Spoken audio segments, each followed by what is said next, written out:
Boa noite, meus amados irmãos, boa noite, a graça e a paz do nosso Senhor e Salvador Jesus Cristo. Hoje, quinta-feira, e nós estamos aqui novamente para estarmos estudando a palavra do Senhor, agradecidos pelo que o Senhor tem para nos dar nesta noite e agradecidos pelo Senhor, pelas suas bênçãos nas nossas vidas, né? Aquilo que o Senhor tem nos abençoado a cada momento e a cada instante, em que nós podemos agradecer ao Senhor, porque na realidade o Senhor, Ele é digno de todo louvor e de toda adoração. Ainda estamos numa pandemia, né, que está crescendo, e aí há necessidade também, meus amados, né, de nós estarmos nos cuidando, né, ficando em casa. Mas temos essa ferramenta, né, que é a internet, essa ferramenta de que podemos estarmos aqui para falarmos aquilo que Deus quer, né, para nos edificar, para a sua igreja, a cada momento e a cada instante. Então nós vamos fazer a leitura da palavra do nosso Deus no livro de 2 Pedro, no capítulo 3, verso 18, é apenas um versículo, né? Livro de 2 Pedro, capítulo 3, e o verso 18, que diz assim: antes crescei na graça e no conhecimento de nosso Senhor e Salvador Jesus Cristo. A Ele seja glória, tanto agora como no dia eterno. Amém? Antes crescei na graça e no conhecimento de nosso Senhor e Salvador Jesus Cristo. A graça, nós sabemos que é um favor imerecido. A graça, nós sabemos que ninguém de nós, nenhum crente hoje pode dizer: eu mereço a graça de Deus, eu mereço essa graça, né? Porque ela é um favor imerecido. Então, podemos ver que a verdadeira graça, ela é dada por Deus a quem lhe apraz, né? Porque Ele é Deus, porque Ele é soberano. E alguém sem essa graça, alguém não sendo alcançado por essa graça do Senhor, ele não vai poder ser salvo, né? Não se salvará. Então, é importante que nós entendamos exatamente isso, né? Então, a verdadeira graça, ela é progressiva e a sua natureza faz crescer e se espalhar. Como diz esse versículo: antes crescei na graça do nosso Senhor e Salvador Jesus Cristo.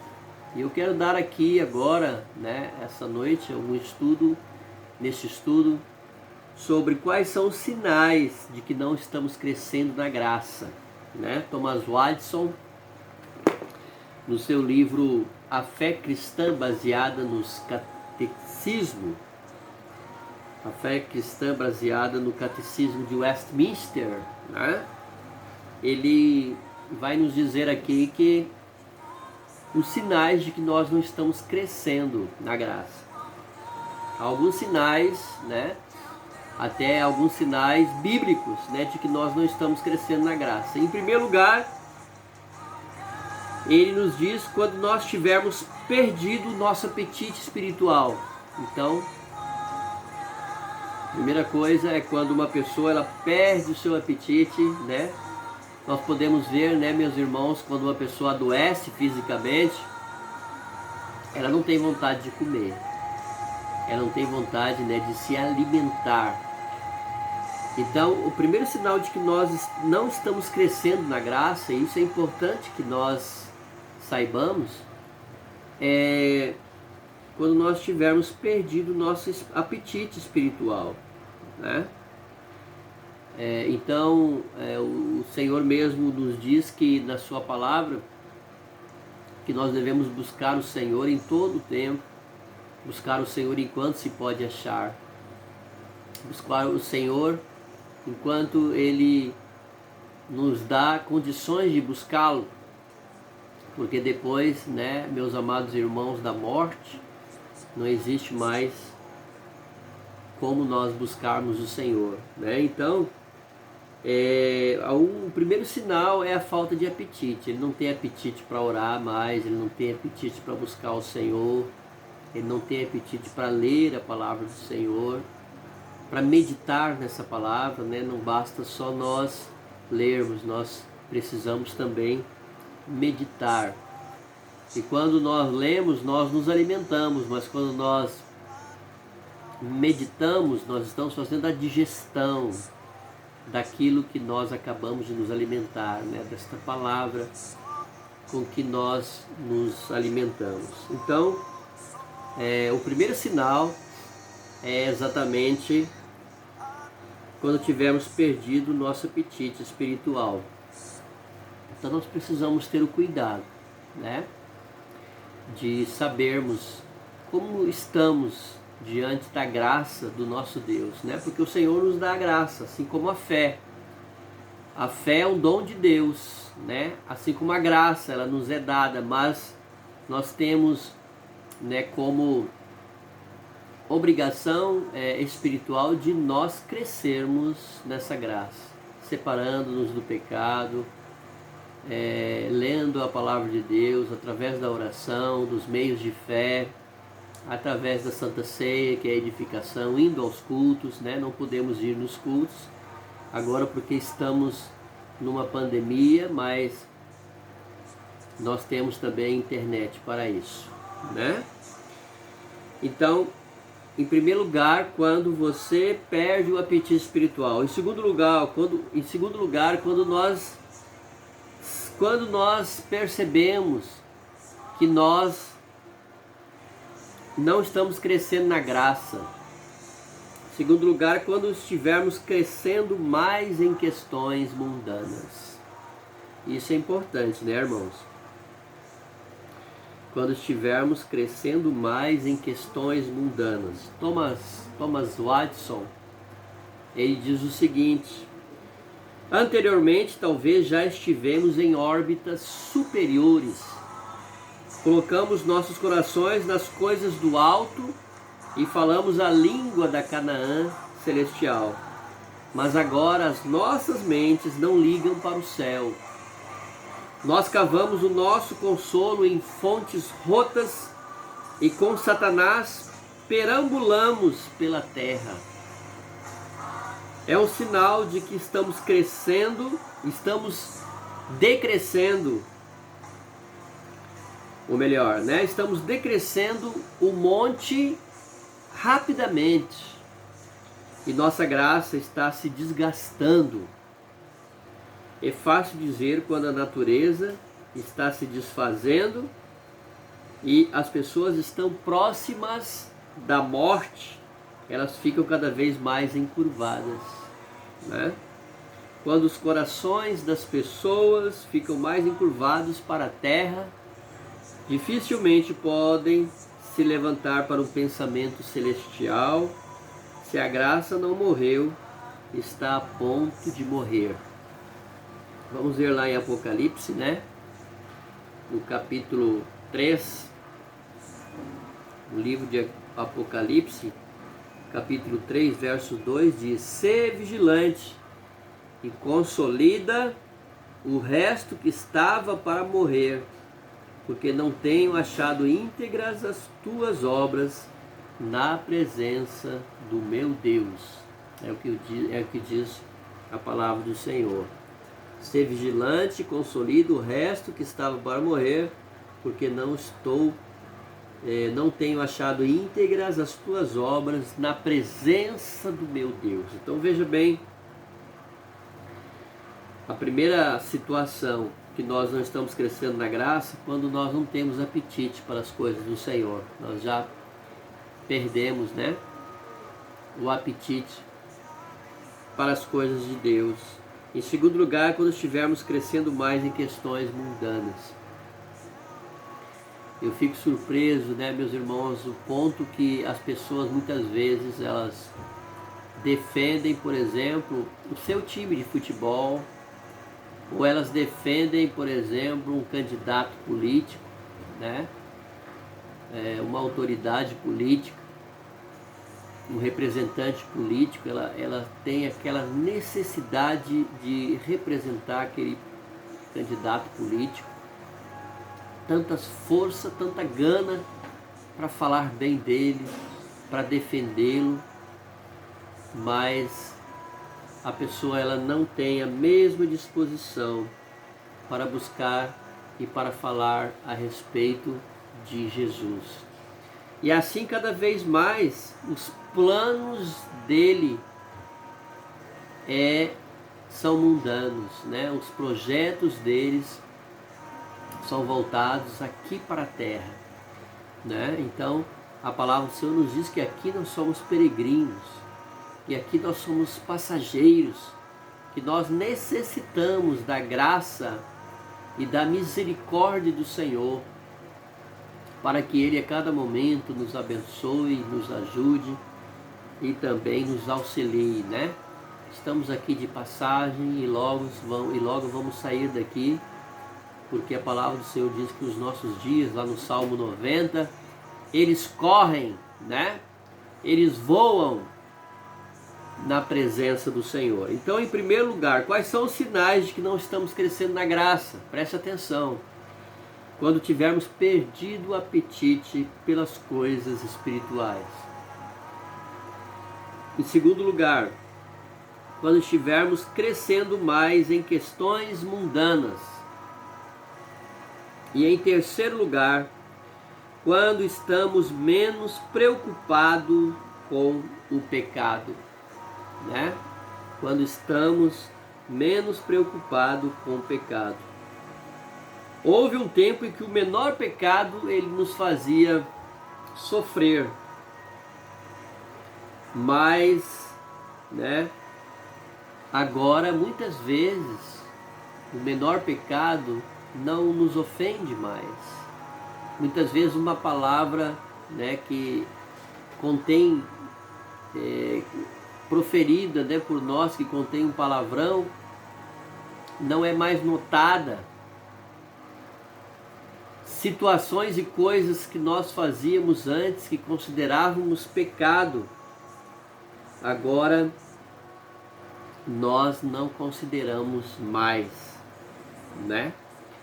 E então esse é o terceiro sinal de que nós precisamos entendermos, né, meus irmãos, que a nossa vida espiritual ela precisa passar por uma revolução, pedir do Senhor que venha através do seu Santo Espírito estar avivando as nossas almas, estar avivando os nossos corações, estar a cada momento nos abençoando, né?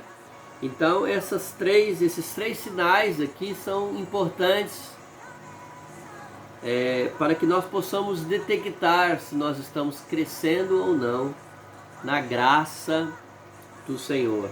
Quando tivermos perdido nosso apetite espiritual, quando estivermos crescendo mais em questões mundanas, ou quando estamos preocupados, quando estamos menos preocupados com o pecado, né? E é interessante que o pecado ele vai nos consumindo, né? Como um câncer.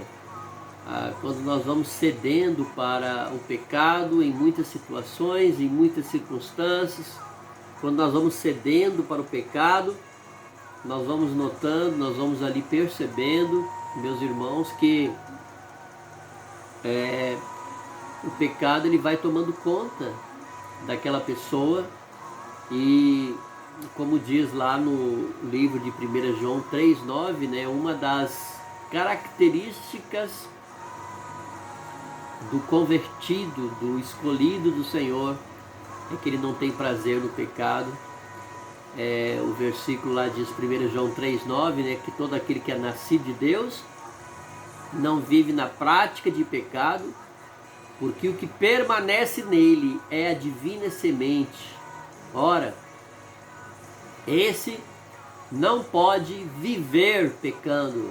É o que nos fala o texto da palavra do Senhor. Ora, esse não pode viver pecando, né? Como diz o Salmo 1, que o cristão, ele antes do seu prazer está na lei do Senhor, e na sua lei medita de dia e de noite. Eu lembro muito das palavras de José, quando tentado pela esposa de Potifar, lá no Egito, ele, em determinado momento, ele fala para ela, como eu cometeria tamanha maldade e pecaria contra o meu Deus. Então José, ele tinha consciência do que era o pecado na sua vida. José, ele tinha consciência do que era uma vida miserável, longe do Senhor. E Deus o honrou quando ele deixa ali as suas roupas nas mãos daquela mulher e ele sai correndo, ele sai desesperado, ele sai correndo, porque, meus amados irmãos, nos diz o texto que aquela mulher foi para cima dele, né? Querendo ter um relacionamento com ele, mas ele tinha o temor do Senhor. Como, pois, eu cometeria tamanha maldade e pecaria contra o meu Deus? Eu gostaria que você, nesse breve estudo, fizesse uma reflexão na sua vida espiritual. Como você vem vivendo, né? Como você está vivendo. Você tem, né? Talvez você tenha perdido o apetite espiritual. Talvez você venha vivendo sem um apetite espiritual, de orar, de buscar o Senhor, de ler a sua palavra. Então, que você possa, nesta noite, rogar ao Senhor que venha estar devolvendo o seu apetite, venha estar devolvendo o seu ânimo, principalmente nesse período, né, meus amados, de pandemia. Nós não podemos desanimar, nós não podemos esfriar, nós não podemos, meus irmãos, acharmos que a nossa vida cristã agora está boa, né? Estamos só em casa. Não, nós necessitamos também estar em comunhão com o Senhor. Respeitamos o decreto, né, do governador, mas sabemos que para a igreja, o mais importante para a nossa fé, para a nossa graça espiritual é estarmos juntos com os irmãos. Quando estivermos crescendo mais em questões mundanas, o que tem nos atraído neste mundo aqui? O que tem nos atraído as coisas deste mundo, que deixa o nosso coração muitas vezes voltado para as coisas daqui, né? Tem sido os interesses, tem sido o poder, tem sido os negócios, as propriedades, tem sido o dinheiro. O que tem feito fazer com que você olhe mais para as coisas aqui dessa terra. Em terceiro lugar, quando estamos menos preocupados com o pecado. Veja bem, o pecado, desde de Gênesis capítulo 3, que fala sobre a queda, desde o início dos nossos primeiros pais, Adão e Eva, o pecado, ele é sempre pecado. E nós não podemos facilitar para o pecado. Nós não podemos facilitar para o nosso inimigo, porque ele anda em derredor, rugindo como um leão. Amém? Que Deus esteja abençoando a sua palavra nos nossos corações. Que esses sinais de que não estamos crescendo na graça, que é quando tivermos perdido nosso apetite espiritual, quando estivermos crescendo mais em questões mundanas, ou quando estamos menos preocupados com o pecado, que nós possamos, meus amados, pedir que Deus venha fazer uma revolução, que Deus venha nos avivar através do seu Santo Espírito. O Senhor tem poder para isso, para nos avivar, para fazer com que a cada momento nós venhamos a estarmos buscando em espírito e em verdade. E neste momento eu quero orar por você. Talvez você se encontre desanimado, talvez você se encontre pensativo, o que será do amanhã, o que será da minha vida. Mas lembre-se, você está aqui porque você é um projeto de Deus. E assim como Deus permitiu que você estivesse aqui, o Senhor também permite que Ele vai te sustentar através da sua providência. Vamos estar orando neste momento. Ó Pai, obrigado, Senhor, pela Tua palavra. Senhor, nós te rogamos, bondoso Deus, que o Senhor esteja nos abençoando. Que nós a cada momento, Pai, nós venhamos a estarmos, Senhor Deus, te buscando em espírito e em verdade. Ó Deus, abençoa a Tua igreja, a Igreja Presbiteriana do Universitário, a Congregação Presbiteriana de Manoel Urbano, cada um dos nossos irmãos, ó Pai, que possamos a cada momento estarmos crescendo na graça e no conhecimento do nosso Senhor e Salvador, Jesus Cristo. É o que nós oramos em nome do Senhor Jesus. Amém. E que você fique na graça e na paz do nosso Senhor e Salvador Jesus Cristo nessa quinta-feira. Que Deus te abençoe ricamente aí da sua vida. É o que eu desejo em nome de Jesus. Amém.